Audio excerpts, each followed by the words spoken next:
Okay, we'll get started. So my name's Mark Pascal, I'm Director of 3 Months. For those of you who don't know me, so I was one of the organisers of the Ethereum.nz conference and one of the co-organisers of this meetup group with my colleague Paul Salisbury from 3 Months sitting down there. Thanks for coming along. It's great to have a bigger crowd than last time, so it's growing.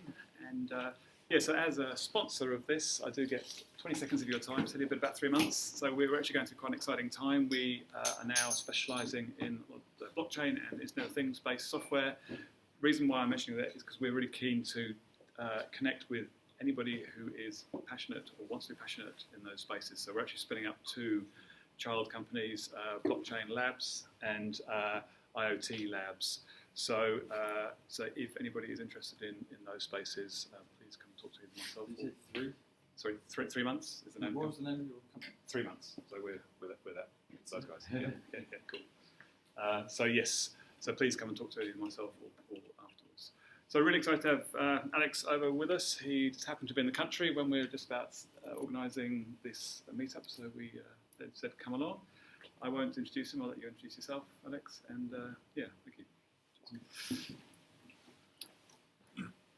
Right, so this is me, Alex Amsel. I'm over from the UK especially for this talk. That's the only reason I've come to New Zealand. And cheap. So I'll just give you an idea of my background and how I got involved with blockchains. I spent 20 years running a game studio in the UK. Worked on over 70 products, a lot of licenses, some really crap games, some really good games. And sort of culminated in a game called Euphoria, which is, I was here 3 years ago, sort of keynoting the Game Developers Conference here, because it had sold like 1 million units or something and won an Apple Award, which is great, but I was bored. The game was great, but I'd been doing games for so long, I wanted to stretch my brain a little bit, and so I had an email from someone, I think in November 2012, and they wanted to buy Euphoria using Bitcoin. And I'd heard of Bitcoin. I'd nearly had all the computers in the office running Bitcoin mining in like 2009 or 2010. I wish I had. I'd have been here in my helicopter or private jet, but that didn't happen. But it did get me looking again at Bitcoin. And as most of the people, probably everyone here knows, once you start getting into Bitcoin or Ethereum or any of the blockchains now, it's a bit of a rabbit hole. And once you go down that rabbit hole, you can't come out because it changes you. It's too interesting. And so I spent the last sort of 3 to 4 years learning not just about Bitcoin, but also about blockchains, about decentralized technologies, about machine learning, about data security, all these things that you kind of inevitably get involved with if you dive into Bitcoin. But throughout all that time, people have always asked me, what can you do with Bitcoin and games? What can you do with Bitcoin and games? That's the question that always comes up.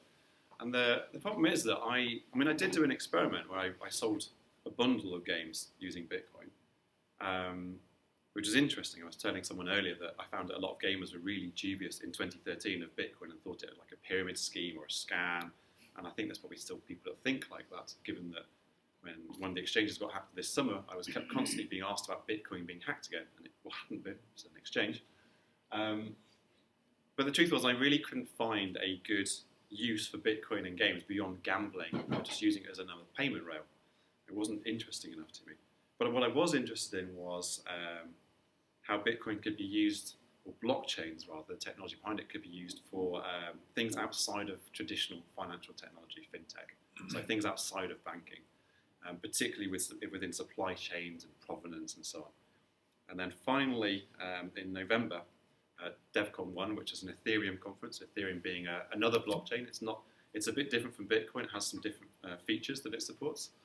I bumped into some people who I already knew and some new people that I hadn't met before, and finally came up with a way where I thought that blockchains and gaming could really come together and do something that was genuinely innovative and could genuinely bring an awful lot of users to blockchains without them ever necessarily knowing it. And that is called Ownage. See if the magic works. Yes, it does. So Ownage is a team of, I think it's 7 people right now. I think 4 are full-time. I'm part-time because I also do consultancy in the Bitcoin space and work with other startups. But it's basically it's made up of mostly game developers. So we're from the industry we're trying to change. We're not just from blockchains. So my CTO was working for indie game companies, and he then worked at a bank doing trading software for several years. So he's worked in the fintech world and the gaming world and understands trading. Adam Powell started a game called Neopets in the late 90s, early 2000s, which sold for $160 million. Very, very big into Ethereum and Bitcoin. More Ethereum than Bitcoin now. Myself, Jack DeRose, who is not a game developer, but fun enough, he's a jeweler. He was a professional artistic jeweler, and he worked with I can't remember the guy's name. One of the big famous artists in the UK created a crystal skull, Damien Hirst. He created that kind of really fancy high-end jewellery, and he has moved into the Ethereum space and is creating a project called Colony.io, which is a governance project. I advise you all to look at it. It's really, really, really interesting. And he asked to join this, because I knew him anyway, because he was really fascinated by what you could do with games, and also games in Colony. So he's essentially our CEO. Peter Bora, who is our Ethereum superstar, who was here for your conference, so some of you have already heard him speak. And he is very, very particular about how we should write our code that works with blockchains, how we can make it secure, and how we can make sure it's reliable. He's been absolutely fantastic for us. We have 2 other developers as well, and we are still hiring. We're a fully funded company, privately funded. To give you an idea about the game industry in general, global games market, about $100 billion. I'm not going to totally vouch for the accuracy of these figures, but if anything, they're low. Virtual goods market, where a virtual good is you play a game and then you buy something within that game. So it might be a magic sword, it might be some gold. That market was worth $50 billion apparently in 2015. Counter-Strike skins. Now, Counter-Strike is a first-person shooter. It's a team-based game which people play online. One of the, I think OpSkins was the website. They were doing $120,000 worth of Counter-Strike skins per day. Now, Counter-Strike skins are in-game assets that people can buy and sell, basically. And skins are like the uniform that people would wear, the way a knife or a weapon will look in the game. And people are selling $120,000 of those. And I'll show you an example of how much they sell for. Collectible card games. So these will be games like Magic the Gathering, if some of you have heard of that, and there's several others. Digital collectible card games, the market was $1.3 billion. This will go up very significantly over the next few years, partly due to blockchains. Physical cards, the cards that you see in board game shops, nearly $4 billion. I think it's a pretty big market, but the main thing about all of this is the number of users. It's not just the money. This is millions and millions and millions of users in every country in the world playing games and are buying stuff constantly. So this is an example of the I think this is from the OpSkins website, and I screenshotted this probably 2 months ago or so. If you look over here, there is a knife. I'm not saying you should use this knife, but the skin is just the colouring on it, and this was on sale for $1,500. What? Where? I didn't say I'd buy it for that price. What's the difference to the one up above? It's the same. Couldn't tell you. It might depend on the provenance of it. Might depend how it's been used. Might have slightly different advantages to the knife. So depends on the game, but some games they come with extra items and stuff. The serial number or something on sale. Not these ones. The ones that will will be, but not these ones. But they might have certain different benefits to them. Most do not sell for these prices. Most items that you see on trading markets, they might be a few dollars. But you get some things which are worth much more because they're very rare for some reason. They're in maybe even a few issues. They do actually sell for Bitcoin, just so you know. I can't quite see because of the light, but in the background here there is it's a picture of essentially a world. $635,000 for essentially an asteroid in a virtual world called Entropia, which I'm betting almost none of you, if not none of you, have ever heard of. Someone mortgaged their house to buy this. Then they sold it for twice as much as they bought it for.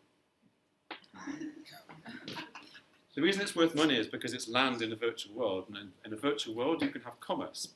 And so the land where the commerce happened was valuable, therefore they could earn revenue from this virtual property, just like you earn revenue in a real world. If you buy a shopping centre or you buy the land, if it has a lot of walk pass through, you can charge rent and you can charge taxes and so on. I'd never heard of Entropia, so I gave it a play, and it is the weirdest game ever. But it's very popular in Scandinavia, Scandinavian game. It just shows you the power of niches. Are they all massively parallel? And in what sense? You know, like World of Warcraft, and everyone's playing the same game. Yes. In a virtual world environment, you have a lot of players all playing at the same time. And Entropia Universe... How do they pause it and go to the toilet and stuff? No. Pause You might just die. Not a very good idea. Don't go to the toilet. But there are problems with the way digital assets within a game are bought and sold right now. So vendor lock-in is one of the biggest problems. Vendor lock-in is one of the biggest problems. You've got to work out the light switches now. So if you play on a console, a Microsoft console or a PlayStation, anything you can do is restricted to taking part within that environment. And anything that the developer does is restricted by Microsoft or Sony as well. If you're on PC, you might have your own virtual world, which is fine, but you might be selling through Steam, which is controlled by a company called Valve, and they control most of the PC gaming space. And the problem with vendor lock-in is that they can change the rules on you, or they can even throw you off, and they take quite big cuts as well. So it's quite restrictive. And having a monopoly position is never good for everyone who has to work with that monopoly, because they start abusing it. Deliberately or not, they just do. And they certainly don't innovate. Theft is another common problem, where people's accounts are being hacked. This is a very common problem on PC and Mac. Less so on console, but it happens. It happened to me. You might have lots of brilliant content, and it's all just been stolen, and you're like, oh my god, what the hell? But it happens, and the problem with the way this works is that users, gamers, are not well protected, because just like any website, gaming systems tend to not be as secure as they should be. Fraud. So I showed the example of these Counter-Strike skins. How do you know they're legitimate? Well, you're trusting the company you're buying them from, and often they've got a problem with fraud. Because I might have stolen your account, tried to sell your Counter-Strike weapons on Opskin's website, made my money, suddenly the person whose account was hacked complains, all the objects that were sold over now the Opskins website have just been, the transactions have just been reversed. So the company that Opskins have a problem, Valve have a problem because they've got to reverse all the transactions. The person who bought them has suddenly found what they've got doesn't work anymore. There is no definitive way to know what you're buying and selling is legitimate, and that has a lot of problems. It's why you can't buy and sell digital content, particularly on eBay or I guess TradeMe if you're here, because fraud is just too big of an issue, mostly from credit card chargebacks and theft. So credit card chargebacks occur when someone buys a lot of content and then they phone the credit card company and go, I didn't mean to buy it, or when they've bought a lot of content on stolen credit cards, so all the transactions get reversed. And the retailer and the developer lose all the money. That also means there's a black market. A lot of these screens are from games, by the way. Prizes if you can guess the game. So black market, I've stolen some gear, I'm selling it over a dodgy website or on Reddit or social network. You don't quite know what you're buying. Is it legitimate? Is it not? Well, this is a genuine problem, and if you spend any time on social media, you'll know you see these adverts for people buying and selling content all the time. You have no idea whether to trust it. You generally don't. So what we're doing is we're building a decentralized platform that we think empowers content creators, being game developers, virtual world platforms, people who create user-generated content, gamers, so we're playing the games, and traders, who are people who actually make money from buying and selling of content, and they do exist in the game world. Basically, content creators can issue content, so they can sell content. Gamers can own it, and traders and gamers themselves can then trade their digital content if the developer has said that item is a tradable asset. Let's move on a bit. So I mentioned the problem of fraud. How do you deal with fraud in the physical world? Someone creates a bit of paper, signs it, goes, I think this is a genuine Picasso or whatever. But how do you know the certificate is genuine? We could get another certificate going, I certify that this certificate saying this Picasso is genuine. How do you know? It goes on, and actually this is a real problem in the art world, so it's a genuine problem. But in the digital world, we don't need to do that. In the digital world, with a blockchain, we know when something's original because it kind of comes out of it being on a blockchain. If I send a Bitcoin to any of you here and you receive that Bitcoin, that's it. End of story. If I send you using a blockchain, without worrying about how it's implemented, if I send you a token and that token represents a magic sword, then when you receive it, you know you've got a magic sword and you know which magic sword it is and you know you can use it in the game and you know who issued it if I set it all up correctly. There is no need for certificate of authenticity because it just comes out of the system automatically. I don't need a third party to certify it at all. And that's actually very, very powerful. Do you trust the trader's branding? There's always trust points. I was having a conversation earlier actually with someone about this. There are always trust points. There's always someone you've got to trust because someone's writing your software. You're going to a website somewhere that you're trusting Valve are selling you the original content. But in the end, if you knew what you were doing, you could always take the information they're giving you, go and put that onto a blockchain explorer somewhere, if you trusted that, or onto your own explorer, and certify it yourself. If you're really high tech, you can always certify it. Of course, in reality, we'll just trust the store we go to. But people use Valve because they trust Valve's store. And as long as that's true, it'll be fine. People will then use eBay to buy stuff because they will trust that eBay are certifying stuff correctly. They don't have to print a piece of paper. eBay just have to support a protocol, and it just works. And we're doing this on the Ethereum blockchain. I know some of you are probably more Bitcoin as well than Ethereum. I am not someone who picks a blockchain and says that's going to be the blockchain that's going to be the big thing. It's not going to dominate. What Ethereum is a type of blockchain that differs from Bitcoin in that I can put rules and I can put code around a bit of data. And those rules could be, this item is a tradable item, and this person owns the item, and this is the developer that created it. Now, I can sort of do the same thing on Bitcoin, but it's much more restrictive. So for me, creating a project of this type, at this point in time, Ethereum is the only platform to create it on that is worthwhile. But in a few years' time, I don't want to predict exactly where the technology will be. It's just right now, this is the right platform for us. If you've got any questions about Ethereum or why we picked it, then feel free to ask me afterwards. But I'm not a maximalist of any type. If you've got some of you guys know what Bitcoin maximalists are or Ethereum maximalists are, it's just the right technology for the job, and that's all I care about. In a few years, it might change. Rootstock. Well, it might be on Rootstock, who knows? So what are the advantages if we've actually put things onto a blockchain? Why would we even bother? So for content creators, as a reminder, being the game developer, or someone who might be a musician or an artist, because all of this can work outside of games. It can work just for the music or art assets as well, or other types of IP that we might come up with. I've been talking about patents even with this. There's still a content creator of a type. One of the big things for me is it gives me as a developer freedom to innovate with my business model. If I sell content over the App Store, on my iPhone or whatever, Apple say to me, here is what you can do, here is what you can't do. And they might change those terms and conditions on me. And it's quite restrictive.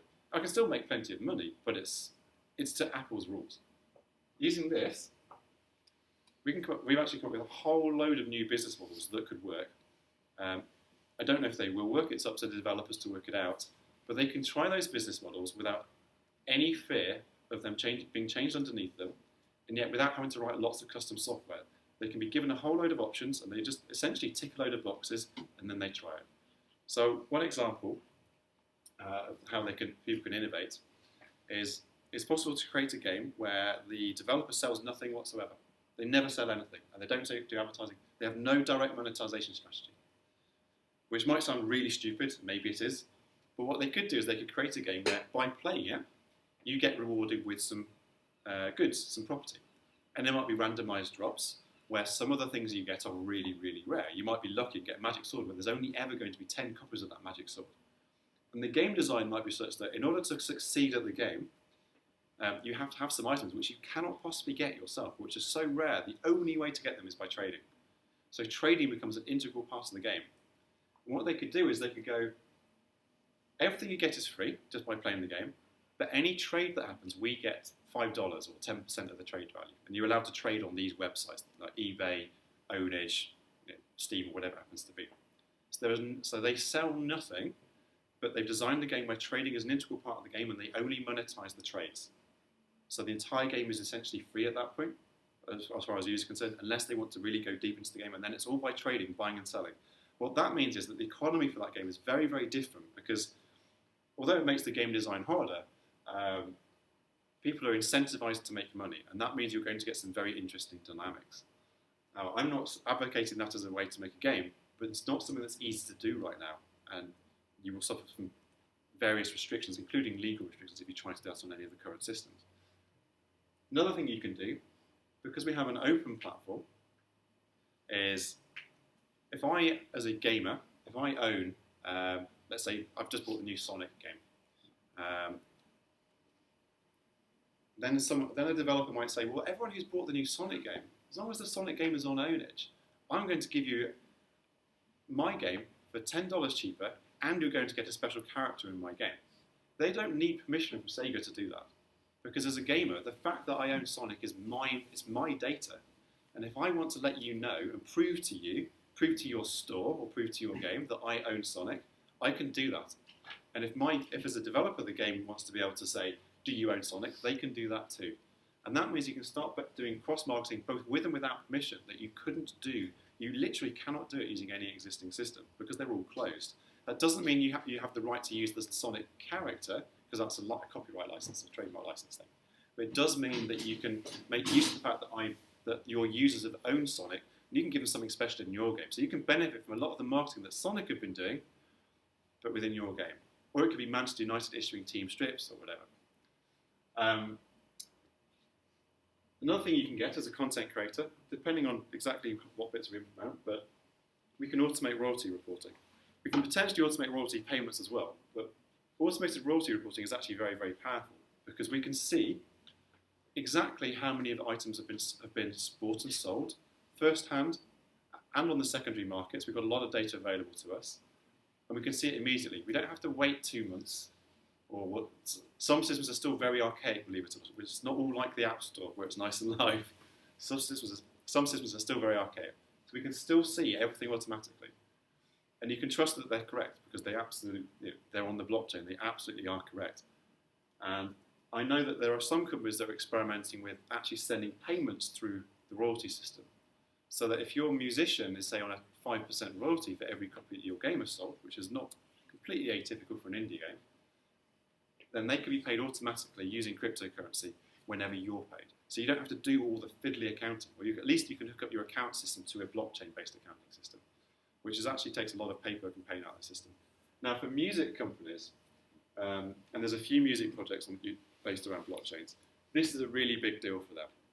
Because music company royalty reporting is the most nightmarish, ridiculous system you'll ever come across. It is archaic, it is full of incumbents, and so much money in between is wasted. And it can take years to get paid your royalties, to get the statement, let alone get paid.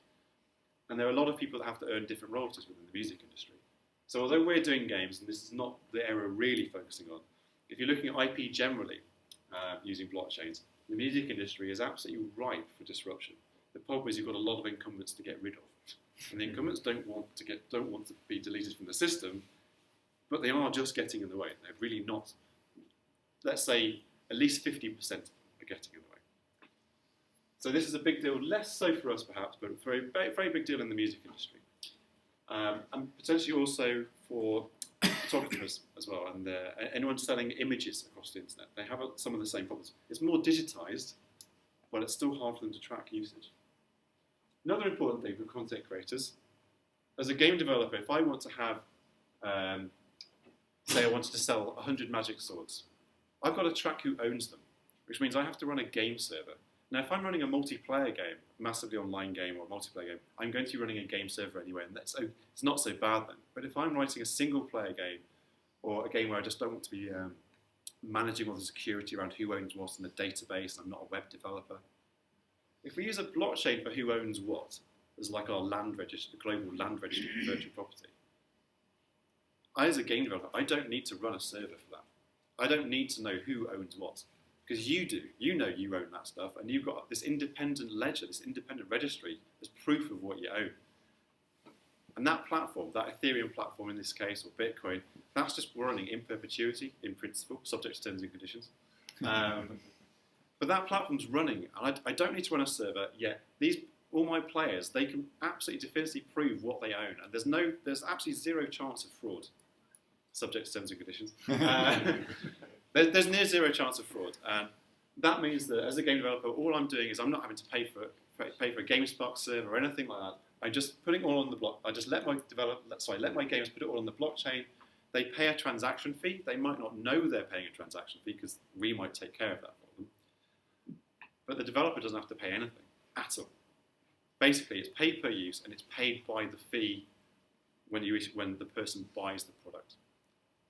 Sorry, you have anything to So say? the music industry has the A&R reps, you've got the Oh yeah. quality control for all these other types. Do you have like an automated or is it a manual quality control for the objects? Okay, well that's something I'll come on to. Oh, okay.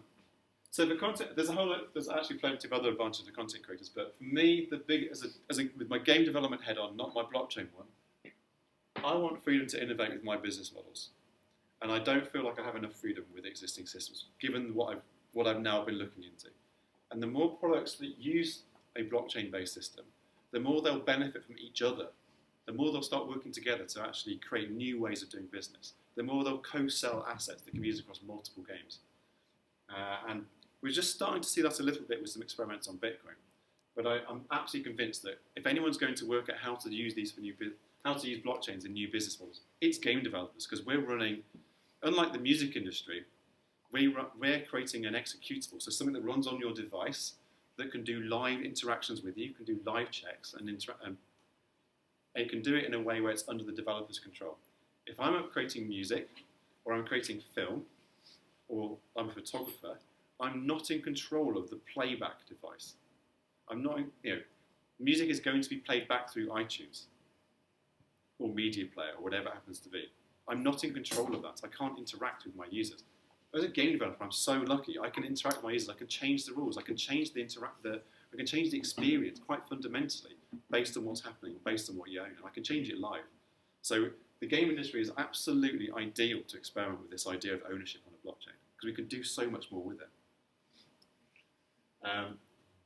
Of course, gamers are really important because they're playing the game. So what do they get out of this?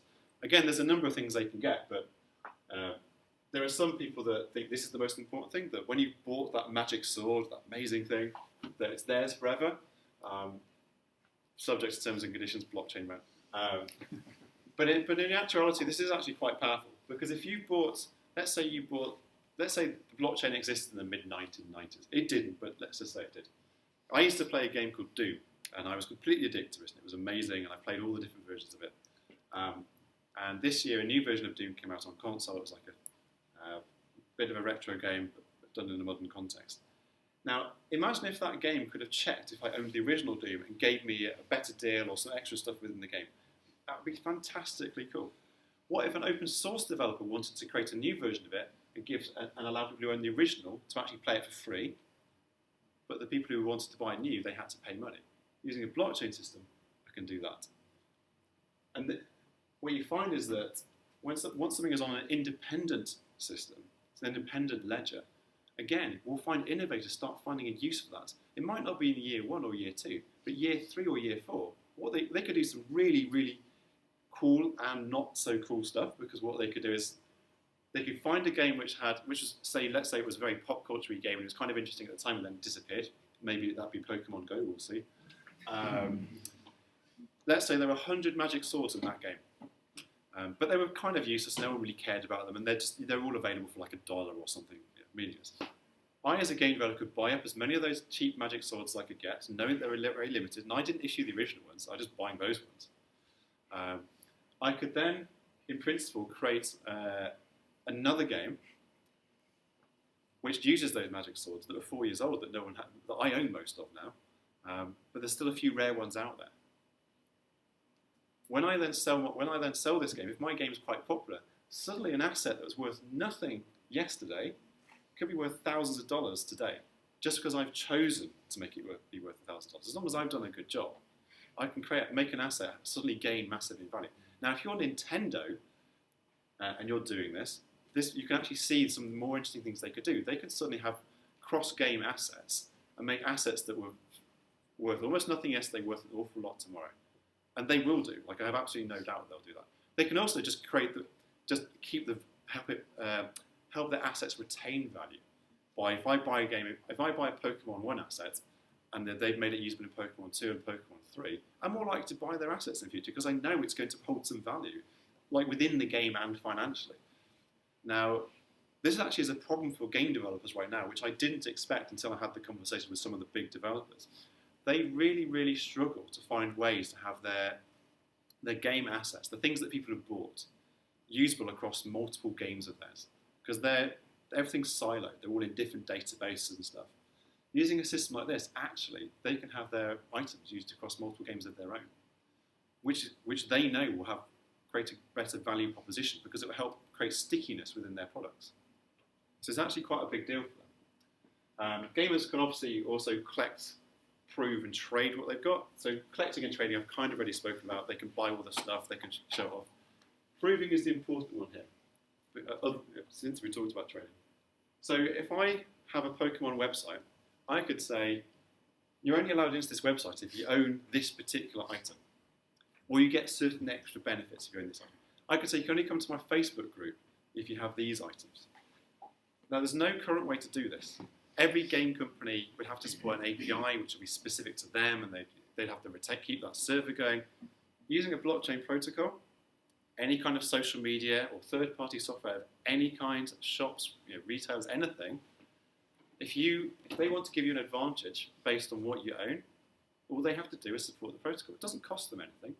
Literally, what you do is you just say who you are, and they go, oh yeah, you own that Pokemon creature. You bought the first Radiohead album. You have issue number 23 of Euphoria, so you're one of the first 100 buyers, and they can give me some advantage or a special thing on the social media, or I can prove it on my Twitter. There is no way to do this right now because there is no standard. We can provide a standard to do that. And we know that people like to show off what they own. Like, people do it all the time, but they can lie. And now, won't be it for me to say that people lie on social media, but definitively they will not be able to lie about what they own. And that will have a value. It will have a social value. It will create a social currency, and it will create a currency of reputation. Another thing we can do, I mentioned the problem of theft before, we can improve security. Because we're talking about a cryptographic system. Now, that's not without its own hazards, and we spent an awful lot of time thinking about how to protect people. But fundamentally, we can offer better, more secure ways to protect the stuff that they own than any of the existing systems do. And moreover, we would be able to do it in a way where people can pick their own security level. So just like with your credit card, you have a credit card company that will phone you up when they see a transaction that they're a bit dubious of. We can do the same thing for your game assets. If someone's trying to sell your game assets because they've hacked your account, we can phone you up. We can send you a text and go, this isn't right. This is not what we expected you to do. But if you're a trader, you might buy and sell stuff all the time. So you will set your security level to allow that to happen, and we won't contact you unless it goes beyond a certain point. Even more than that, you can choose who protects you. So you might choose to have us protect you, and you might pay a little subscription fee or something for us to be your security company. But you might choose your bank, because we don't really like our banks, but we do trust them, because we trust them with our money all the time. So in theory, in the future, and this again goes for any assets that might be held on the blockchain, so it could be stocks, shares, your house, it could be your music, it could be your game content, whatever else people might want to do. I think what will happen is your banks will be your security for that. They will be the countersigner for your transactions. What's interesting to me is when we're talking about choosing where something is held, we're really, I guess, talking about like who owns the keys to unlock it. So I was wondering, like, if you're just installing a game, probably the idea of managing keys on top of just that game is something that like freak people out. So are you thinking of having all the keys inside your thing and then optionally let people take them out? Yeah, so there's multiple solutions to that. So what he's saying is that if we're controlling our assets using cryptographic keys, how does the user actually use stuff? Because we all know that, hopefully we all know that Bitcoin to most people is quite confusing, and Bitcoin wallets are weird. And the way people use it is, we have some software that, or we're working on some software that looks just like Steam. Steam is a downloadable application from Valve that just runs on your PC or Mac, or you have an iPhone application. That looks after everything, and it will look the same as Steam. The user won't know anything about keys. They'll just see the stuff that they've got. If they want to know about keys, or they want to hold the keys themselves, they will be able to. We'll give them that chance. If they don't want us to hold them, we'll never know what the keys are. They'll be encrypted. But if we can hold them encrypted, there is some risk to that. We're actually going to have a phone app that provides additional security as well.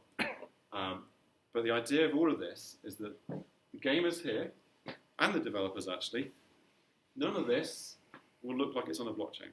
It will be exactly the same systems they already use. It's just our software instead of someone else's. All of the difficult stuff is underneath the hood.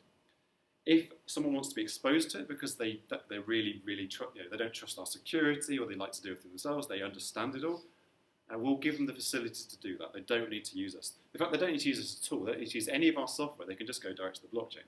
But our software is intended to make it easy for everyone. But anyone else can build their own software. We don't block it. It's an open platform. So just quickly, traders and marketplaces. So we've spoken about this already. We can guarantee the authenticity of an item. There's a lower chargeback risk.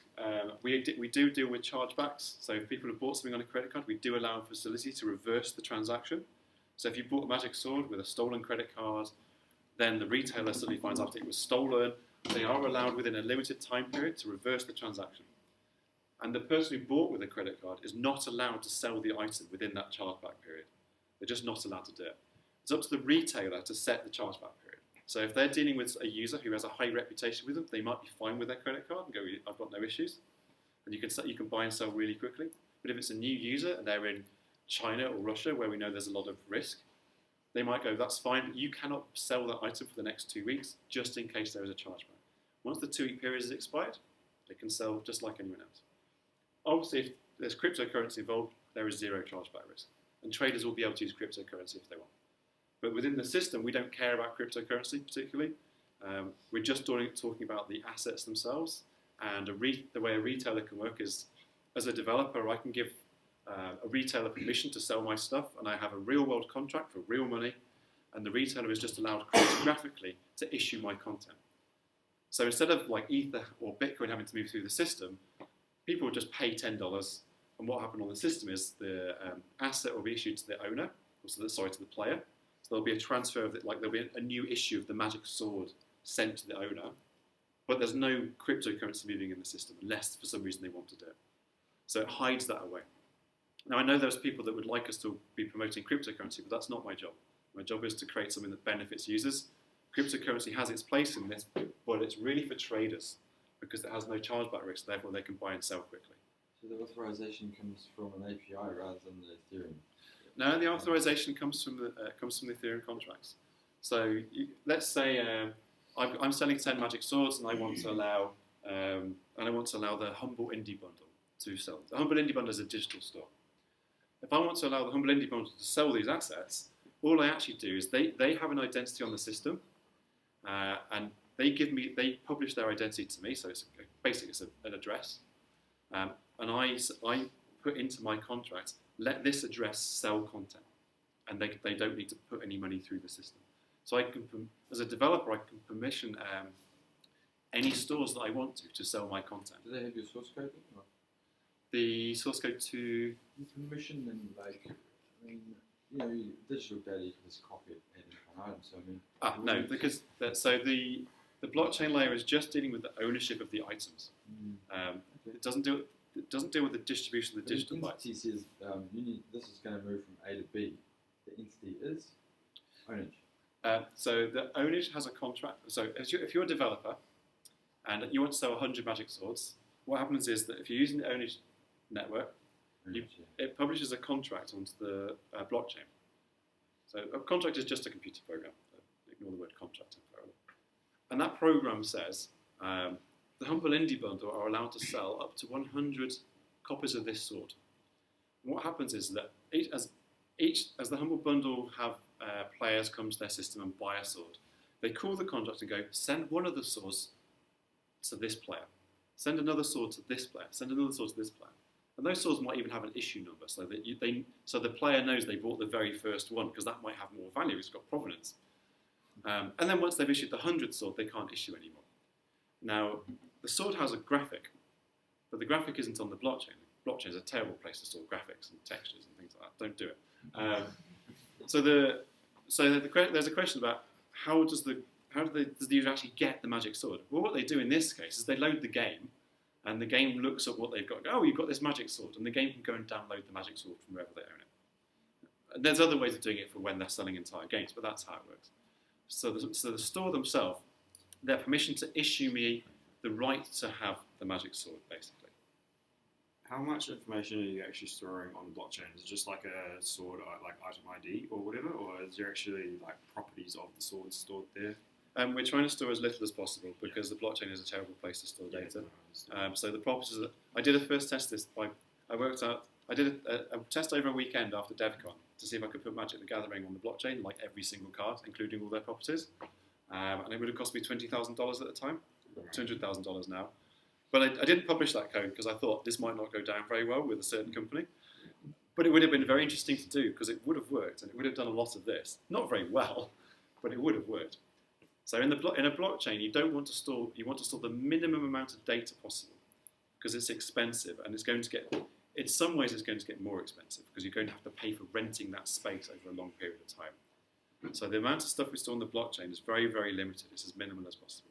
So what actually happens is that a lot of the other information, like a description of what the name of it, the description of it, will be referred to it through a federated database or IPFS.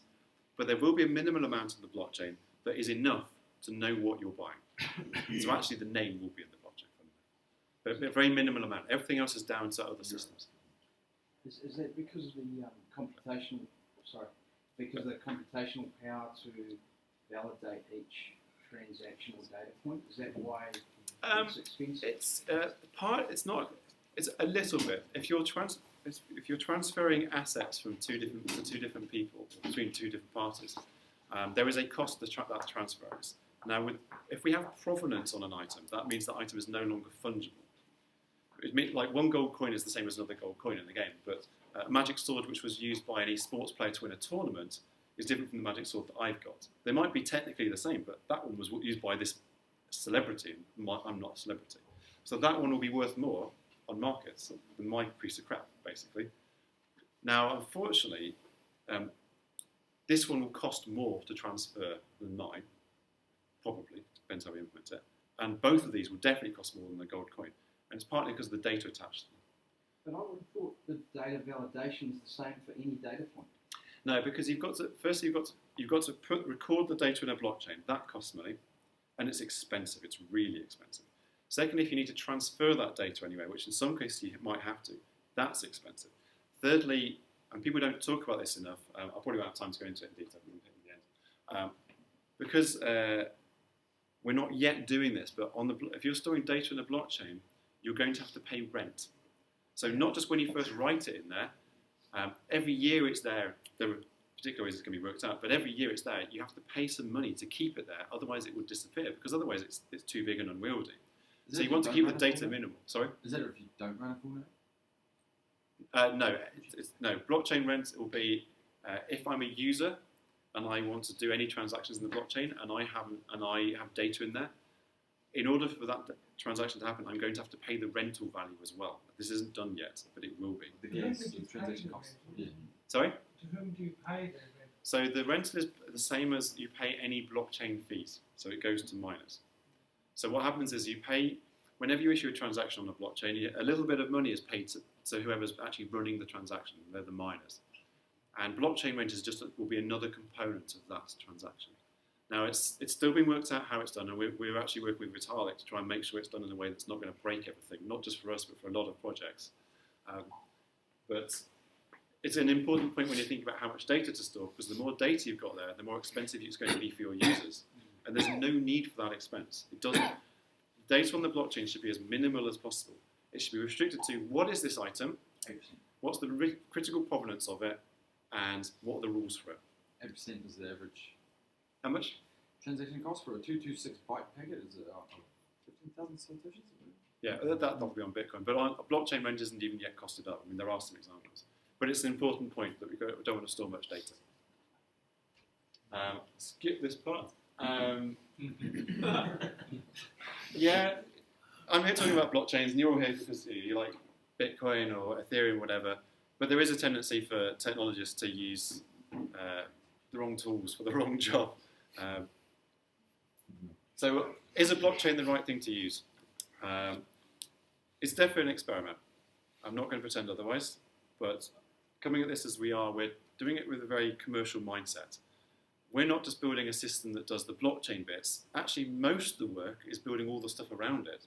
We're building all the tools that developers need, back-end, front-end, building SDKs that look with all the game development tools. We've got to build a storefront for users and a wallet for users that handles all their inventory. We've got to build all the security stuff. We've got to build some other federated type systems to hold all the graphical data and the binary data and all the store information. So funny enough, a blockchain is actually just one component of a much, much bigger project. But a blockchain does give us certain advantages. It gives us those business models, those new business models. It gives us the opportunity to have interoperability between projects, which could be as simple as one asset being used across multiple games, but it could also be that people can invest Kickstarter style in my game assets. So when I kickstart a game, I can create assets. I can go, if you pay $100, you get a limited version of this game, limited copy of this game. There's only going to be 100 of them. And if you pay $200, you're going to get the Flaming Magic Sword of Doom, and there's only going to be 10 of them. And you'll be able to trade those from the moment the Kickstarter finishes.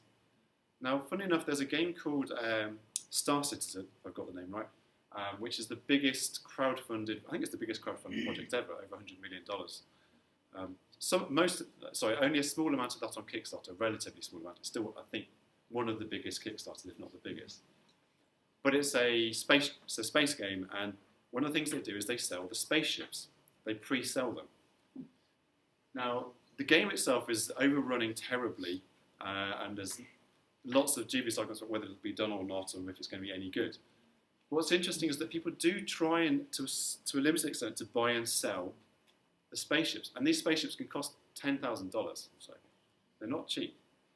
And they try and sell them using social media on Reddit. It's all a bit messy. It's not very good. If they'd used a blockchain-based system, a completely open system, where they don't have to write any of the trading software at all, they just have to issue the content correctly, they could have said, here are the 100 spaceships at $10,000. Once they've all sold out, you can then trade them. They don't want them traded before they've sold out because they're going to cannibalize their primary market. But once they've sold out, once the date that they're going to be on sale has expired, they could be traded. So suddenly their game, even though the game doesn't exist and might not exist for years, could have had a big, substantial actually trading market, with people buying and selling goods based on what they thought was going to work in the game and so on. Does that mean you're an exchange?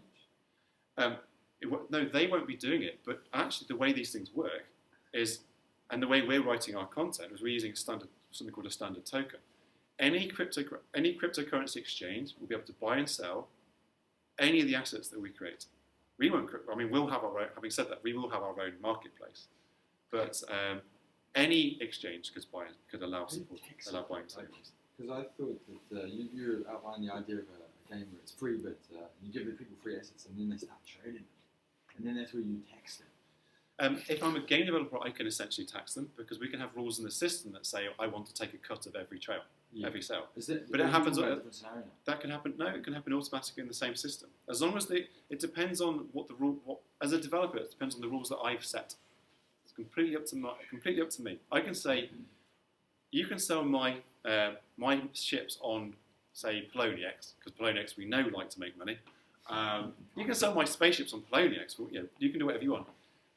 Because as long as we have a real-world contract, that means I'm going to be paid my cut. I'm fine with that. Or they could say, Poloniex can sell them, but because we trust Poloniex enough, but we want all our payments to come through cryptocurrency, through the smart contracts, which is actually probably how Poloniex works. Transfer fee, yeah. Like, it's a bit like an exchange, yeah, but it's not. Well, it allows you to set licensing fees. It's more like when someone buys something, they're paying a fee for the transference of the good to the original platform operator. Well, if you're going, tax issues are kind of interesting. It's up to the people running the marketplace to deal with tax, not the developer. The developer make money out of the game. the developer has to deal with tax in the same way they deal with any other revenue, and a marketplace has to deal with tax the same way they deal with tax on anything of that type. So as a marketplace, we have to deal with VAT, GST here, and we have to deal with that outside of the system. In the future, this might become all part of the system, incidentally. Plenty of people would like it to be. But that sits on top. So that's up to the marketplaces to deal with.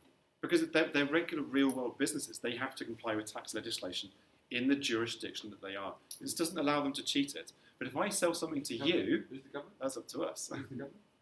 Well, any company wants to do it. The government is that developer of the game? No, the developer's not responsible for GST unless they're selling the original product. The local government. Metaphor. Sorry, yes. The developer is essentially the local government in that case. Thank you. Which is interesting because that's how virtual worlds work. Exactly. People like Second Life are effectively the governments. Fraudsters. Yeah. So I've got a couple of other bits to go to. The only other thing I wanted to say was elephant in the room stuff. Blockchains are very, very unfinished items. And I find there are a lot of projects where they go, hey, blockchains are amazing, we're going to do this, and it's going to be out next year, and it's going to be the next big thing. And frankly, it's rubbish. Blockchains are work in progress. There are so many parts missing to the ecosystem that blockchains require. We were talking earlier about distributed file stores and federated and distributed databases. There are massive problems with scale. Bitcoin, Ethereum, all of them. Now, there are lots of plans to how we're going to scale them, but they're not here yet. We've seen with Ethereum what's happened with the DAO, where if you got code wrong and you haven't put suitable protections in place, very, very bad problems can occur. And that's partly a result of a lack of suitable tool sets for developers to work with, a lack of proofing tools or suitable languages. What I'm saying is that Ownage is a project in its early stages. We started properly developing it in March, and I was prototyping in November, December. But I see it as at least a 3-year project. Will we be able to do stuff properly in public like later this year and next year? But in general, I think projects of this type, they should be looking at 3 to 5 years, and in some ways 5 to 10 years. The advantage for us doing a game project, though, which is why I'm not too worried about this elephant in the room, is that we're designing to make sure that we can work with both public blockchains and move to a private blockchain if we need to for scale. We're also not dealing with large amounts of money. We don't have $150 million in a contract. We're dealing with game assets. It's a little bit less risky for us. We're doing a lot of mitigating a lot of our risks in the way we're developing it. But we're not dealing with large amounts of money. We're not dealing with large contracts. So it's a little bit easier. But when you say it's unclear as to whether it's the future, do you mean it's unclear as to how it will play out, or it's unclear as to whether or not it will be the underlying technology? I think my personal view is that this will be the underlying technology, or at least the first iteration of it. So I think it is the future, but I wouldn't like to say how the technology will develop, because I think it could develop in many ways. So again, it could be that what we're doing right now is a really sound way to prototype or even to prove of concept what can be done, and developer can start creating business models, and we find a game is successful.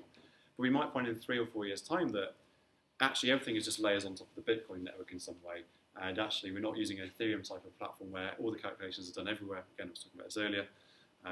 I can't predict that, and I just think it's going to take a few years to really get to grips with it. But I'm absolutely sure that blockchains are going to allow us to innovate in ways we just couldn't do before, because we were so restricted by incumbents. And games, although we have massive incumbents in the games market, like we really do, we have the opportunity within games to bypass those incumbents, at least on some open platforms. And then there's actually very good reasons why the incumbents, being Sony, Microsoft, Nintendo, Apple, there are very good reasons why they can get involved too, because the way we're writing this, for example, we actually allow the platform holders to also enforce their own rules. So if Apple wanted to support the protocol, support this system, They could say, yeah, that's absolutely fine as long as we receive our 30% cut from anything that's ever used on an iPhone. And here's the minimum fees. As long as Apple still might not like that because they want everyone in their ecosystem, but they can damn well make sure they get paid every time, which is, when it comes down to it, that's the most fundamental bit. So they can benefit from some of the advantages yet still have the lockdown that they want. And we've actually had conversations with, they approached us, one of the biggest companies in the US approached us about this, and we were quite surprised. But as long as they can lock down how they want and get some of the advantages, it's okay for them. It's not a problem. This is just to show that Global Game Jam was tens of thousands of game developers all over the world. If we want someone to innovate with blockchains, if we give them the right tools, these are the guys that are going to find the business models that blockchains are going to make work. Because these are creatives. We just need to give them tools that hide all the difficult crap that we have to do with blockchains, like transaction times and which blockers come in when. And, what the hell is this 32 or 20 digit thing? I don't have any idea. They certainly don't have any idea. We just need to give them some tools that they're used to using and go, here's what you can do, here's some ideas, go and innovate. And they will go and do it, like absolutely certain. I think they're the best audience for it. Yep, so that's my talk really. There's still some more questions. Thank you, Alex. I've probably got time for a few more questions if people have got questions. Yeah. There's one thing that you would, retrospectively you said something about Bitcoin. If there's one thing about blockchain that you think that we should do now to secure some real estate in that area, what would that answer be? In what context? You mean in terms of a project or about blockchain technology itself? Is there some form of real estate that we can get within Ethereum, within Ownage now that can help us on that ladder? I'm sorry, I'm not I think quite. you mean, should I start using Ownage? Yeah, do you mean something on Ownage in particular? No, because the blockchain is a form of currency. So is there somewhere that we should buy now, so that in 10 years, 5 years time, right. we're more higher up on the ladder? I stay clear of that question. The answer is that I think it's very hard to predict, and that people will think about trading. That's all I can really say on that. Buy some swords. Yeah, I'm trying. So, okay, well, for reference, so there's BitCrystals is essentially the background to a game called Spells, the backing currency behind Spells of Genesis. The Spells of Genesis have a trading card system based on counterparty. BitCrystals is based on counterparty. People who bought into that have done very, very well. So what I would say is, if you were looking at anything like that, the first one or two things that use Ownage, that because of the nature of the audience, if they were investable things, they're probably going to be worth investing in. Because that's just the nature of the game. Transaction is, it's like an encouragement to run the thing, right? Sorry? I mean, someone else got a quick answer. Yeah, there are transaction fees in there. Sorry. Yeah, I stopped playing games a while ago because of grinding. Just the time drain of clicking over and over the exact same thing to get to the next level or whatever. You talked a lot about digital asset transfers. What about the possibility of perpetual gaming, transferring your identity so that when you're in level 5 in this game, you use the same platform to be level 5 in the new game that comes out, so you don't have to continually grind and waste time. Yeah, so I'm talking about digital assets, but actually we do have a very basic identity system, and we have, but more importantly, on anything that's created within our system by a developer or that a user has bought or their identity, we actually have a key value, an on-blockchain key value store. Now, there are costs attached to this, which is what I've talked about before, but it's valuable. What that means is that a developer could create an asset which does exactly that, but what they would actually do is they would put some information in your identity that allows you to transfer that character across, or transfer your skill. Okay. They could essentially just add something in a key value store to my user's identity, or to an item that's associated with the game, which allows me to do that. Absolutely. There are a lot of these ideas actually that we talked about, where this is up to the game developers to try and work out what things are advantageous. And the nice thing is you're not relying on Valve or a third party to do it. It will be there, even if we're not. It will still be there. So I'm curious about the sort of two worlds of trust that this sits on. Like you have one world of trust inside Ethereum where everything you just assume works as the contracts say. That's quite an assumption. Yeah. But then there's this other part where the scheme-like thing has to talk to that part.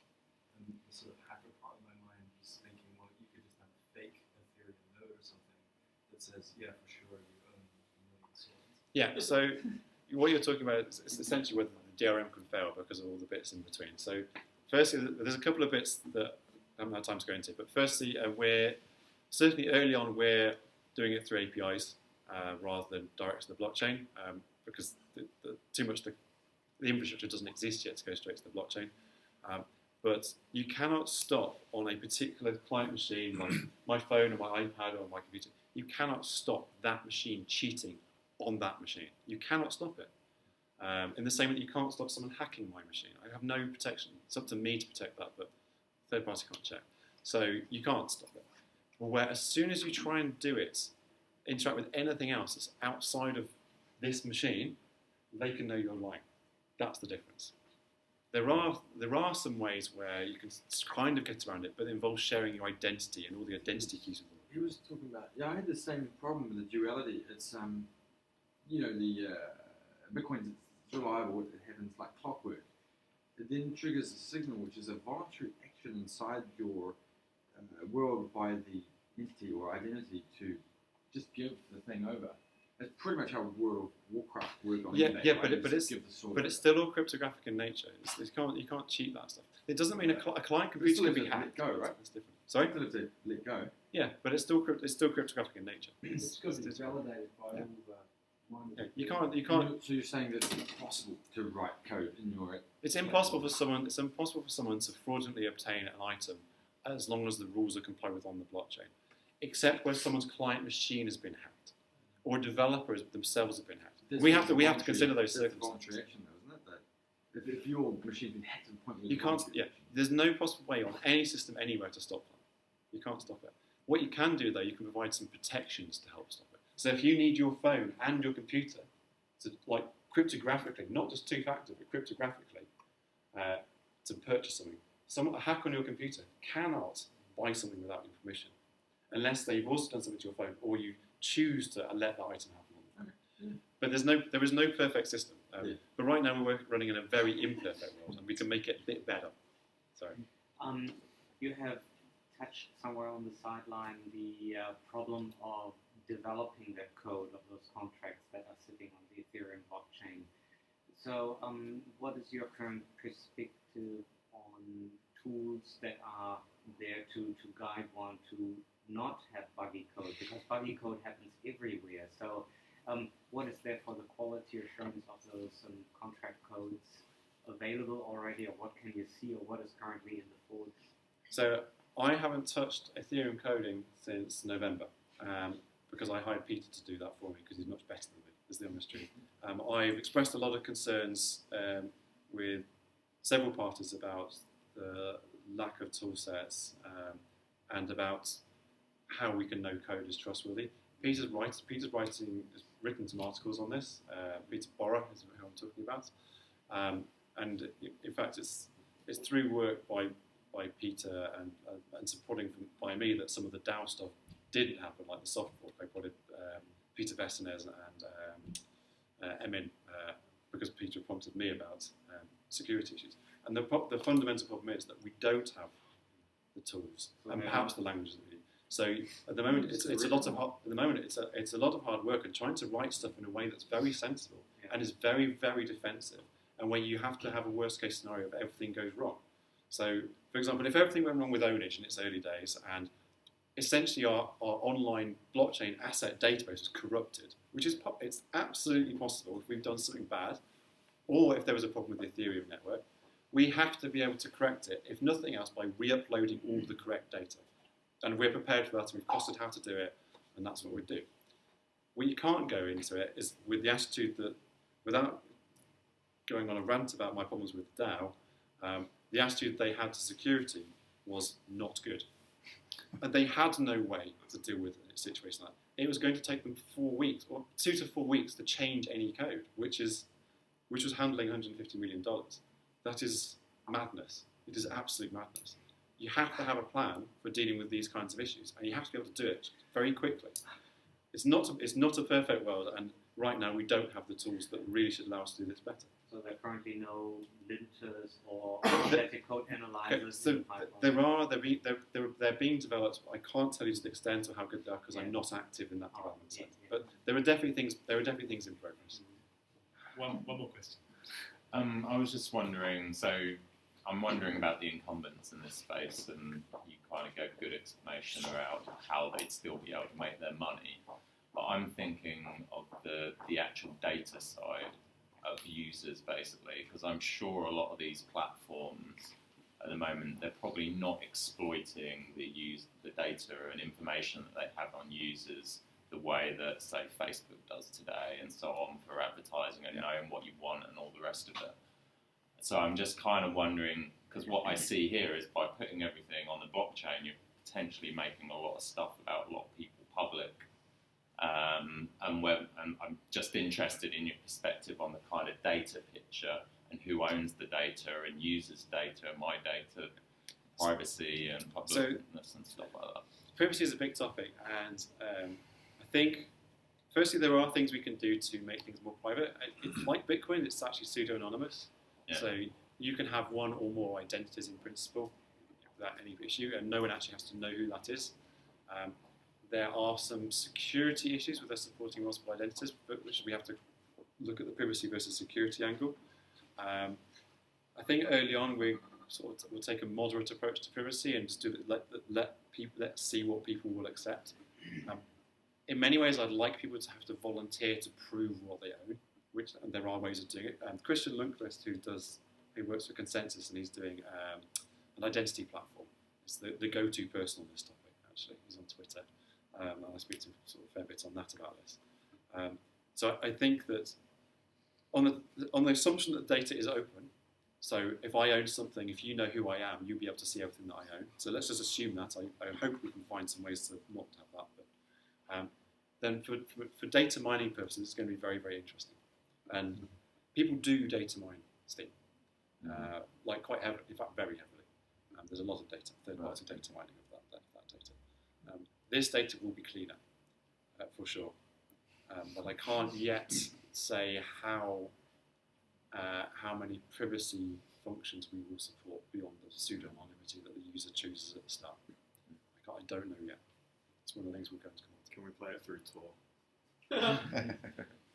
Yeah. Is that what a private blockchain is for? Sorry? Is that what a private blockchain is for? No. Well, I say that. No, if you're running a private chain, instead of using a public chain, we could hide some of the data. That's like a file. But it's relative because there's going to be multiple people running the same chain anyway. So my gut feeling is there's also a problem for developers because if I've created 100 magic swords, everyone can see how many I've sold. Now there are good things sometimes for that, and then there are bad things. If everyone can see how many copies of my special edition game that I want to be really successful have sold, and it sold like 3, I can't lie about it. I can fudge it, so I can make it look like it sold a lot more, but I can't make it look like it sold less. So I can always make the numbers look higher. I can't make them look lower. Is your API on the site? No, it's not. It's not done yet. No, it's still in development. Okay, I think we're going to go off. So thank you very much, Alex, again. So